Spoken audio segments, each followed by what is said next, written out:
మయసభ ఇలాంటి ఒక web series తెలుగులో వస్తుందని నాకు అస్సలు తెలియదు. సడన్ గా ట్రైలర్ చూసి ఏంటి సిబిఎన్ వైఎస్ఆర్లు మరీ ఇంత థిక్ ఫ్రెండ్సా, లేదంటే ఇది కూడా మహానాయకుల కథానాయకుల యాత్రలా అని ఎమర్జెన్సీగా డౌట్ వచ్చేసింది. ఎందుకంటే ఈ రోజుల్లో బయోపిక్ల పేర్లతోనూ based on real incidents captions తోనూ మనం చూస్తున్నవి manipulative biopics, agenda driven movies, propaganda cinemas, character association through films. అక్కడో ఇక్కడో మహానటి లాంటి సినిమాలు తప్ప వాటిలో కూడా చాలా సినిమాటిక్ లిబర్టీ తీసుకున్నారులేండి. ఆ మాటకొస్తే ఏ బయోపిక్ కూడా వాస్తవానికి దగ్గరగా ఉండదు. అలా అని ఆ విషయంలో ప్రేక్షకులకి పెద్ద కంప్లైంట్స్ ఉన్నాయా అంటే అది కనిపించదు. వాళ్ళకు కావాల్సిన నిజాలని మరీ వక్రీకరించేయకుండా ఒక మూవీగా వాళ్ళని ఎంగేజ్ చేయగలగడం.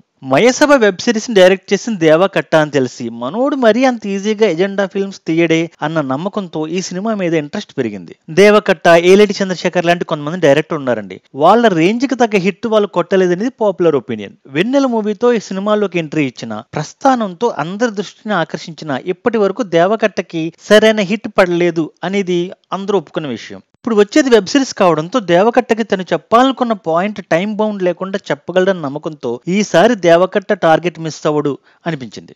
ఈ వెబ్ సిరీస్ చూస్తున్నప్పుడు ఒక 12-13 ఏళ్ల క్రితం నేను రాసుకున్న ఒక లైన్ గుర్తొచ్చిందండి. మనసుకు నచ్చింది అబద్ధమైన నమ్మడం, మనసుకు నచ్చనిది నిజమైన నమ్మకపోవడం మనిషి నైజం. ఇది గుర్తుపెట్టుకోండి, తర్వాత మాట్లాడుకుందాం. పదండి నా రివ్యూలోకి వెళ్ళిపోదాం. అనగనగా ఒక చిన్న కాలసర్పం కృష్ణా ప్రాంతంలో వేరే బలహీన సర్పాల మీద ఆధిపత్యం చెలాయిస్తుంది. అదే చిన్న కాల సర్పం రాయలసీమ ప్రాంతంలో ఇంకొక పెద్ద కాల సర్పం చేతిలో అణిచివేతకు గురవుతుంది. పెద్ద కాల సర్పం అంటే ఇలాంటి కాలసర్పం కాదండి. దానికి బ్రిటిష్ కాలంలో వాళ్లతో దగ్గరగా ఉండి పనిచేసే అవకాశం రావడంతో బిగినర్స్ బెనిఫిట్ వల్ల వేల తలల బుసుకొట్టే బలవంతమైన పెద్ద సర్పంగా మారింది. ఈ పెద్ద సర్పం చేత అణిచివేతకు గురైన చిన్న కాల సర్ప జాతి నుండి కొన్ని రెబల్స్ లీడర్స్ ఎలా పడగలు విప్పడం స్టార్ట్ చేశాయి, పెద్ద సర్పాలతో ఎలా ఢీకొట్టాయి.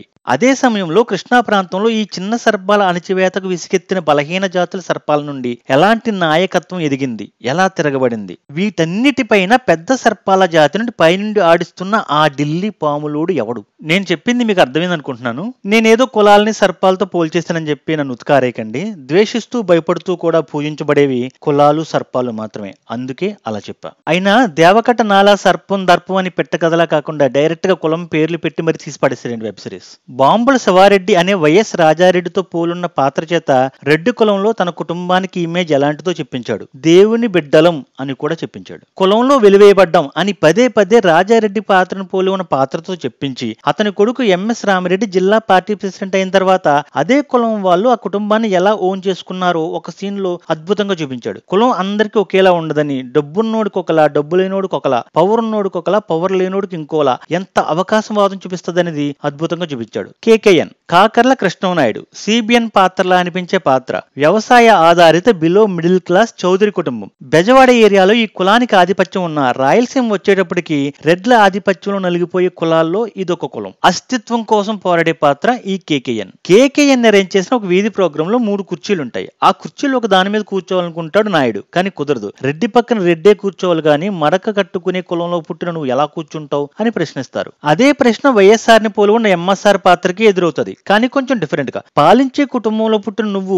మడక కట్టడం ఏంటి అని. దానికి సమాధానంగా ఎంఎస్ రెడ్డి చేత రైతుని మించిన చదువుకున్నోడు లేడు అని చెప్పించి ఈ రెడ్డి అందరి రెడ్డిలా కాదు అనే ఫీల్ గుడ్ ఫ్యాక్టర్ తో ఆ పాత్రని ఇంట్రొడ్యూస్ చేస్తాడు డైరెక్టర్. ఒక పక్క బెజవాడలో కమ్మ కులానికి చెందిన చలసాని వెంకటరత్నం పాత్రను పోలి ఉన్న పాత్ర వేరే కులాల మీద ఆధిపత్యం వహిస్తుంటే, అదే కులానికి చెందిన పరిటాల శ్రీరాములయ్య పాత్రను పోలి ఉన్న పాత్ర అనంతపురంలో కమ్యూనిస్టు పోరాటాలు చేస్తూ పేదవాడికి అండగా ఉన్నట్టు చూపించారు. వంగవీటి రాధాను పోలి ఉన్న పాత్ర దేవినేని నెహ్రూ బ్రదర్స్ పోలి ఉన్న పాత్రలతో కలిసి చలసాని వెంకటరత్నం పోలి ఉన్న పాత్రను చంపేయడం ద్వారా అప్పటికే కులగొడవలు కాదు అని డైరెక్టర్ చూపించాడు. ఆ తర్వాత రాధాను కిరాయి రౌడీలతో చందాలు వేసుకుని మరీ చంపించేస్తే ఆ స్థానంలోకి అతని తమ్ముడు రంగాను పోలి ఉన్న పాత్ర రావడం, అది చూసి దేవినేని బ్రదర్స్ లో ఒక చిన్నపాటి ఇన్సెక్యూరిటీ. ఆపై సొంత కులం వాళ్ళు నీకేం కర్మరా ఆ కులం వెనక్కి తిరుగుతున్నారు అని పదే పదే చెప్పడం ద్వారా వంగవీటి దేవినేని కుటుంబాల మధ్య దూరం రావడం చాలా బాగా చూపించాడు. గతంలో ఈ గొడవల మీద ఆర్జీవీతో సహా చాలా మంది సినిమాలు తీసిన ఈ సిరీస్ లో దేవకట్ట చాలా తక్కువ సీన్స్ తో పెద్ద ఇంపాక్ట్ తీసుకొచ్చాడు. శ్రీరాములయ్య పాత్రను చంపే సీన్ లో కేకేఎన్ ఎంఎస్ఆర్లు కలుసుకున్నట్టు చూపించడం ద్వారా డైరెక్టర్ బాగానే సినిమాటిక్ లిబర్టీ తీసుకున్నాడని తెలుస్తుంది.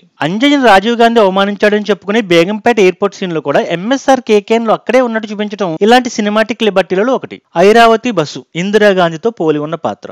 సందీప్ బసు సంజయ్ గాంధీతో పోలి ఉన్న పాత్ర.